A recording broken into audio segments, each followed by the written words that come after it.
జై శ్రీమన్నారాయణ. మీ శ్రీవారదాసుడు.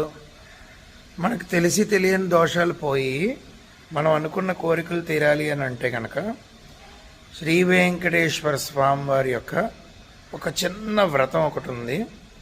ఈ వ్రతం ఏంటంటే ప్రతి శనివారము కూడా శుచిగా తలస్నానం చేసి దేవుడి గదిలోనూ శుభ్రంగా అంతా శుభ్రపరచుకుని తర్వాత ఒక 7 ఒత్తులతో దీపారాధన చేయండి. వెంకటేశ్వర స్వామి వారి యొక్క ఫోటోని పూజ చేసి యథాశక్తి పూజ అలంకరించి, ముఖ్యమైన విషయం ఏంటంటే 7 ఒత్తులతో ఆవు నెయ్యి, నువ్వుల నూనె ఏదో ఒకటి 7 ఒత్తులతో దీపారాధన చేయండి. దీపారాధన చేసిన తర్వాత ఒక పాత్ర తీసుకుని ఆ పాత్రలోనూ కొంచెం ఆవు పాలు, చిన్న బెల్లం ముక్క, చిన్న అరటిపండు ముక్క, మంచి అరటిపండు ముక్క, ఈ 3 కలిపి స్వామివారి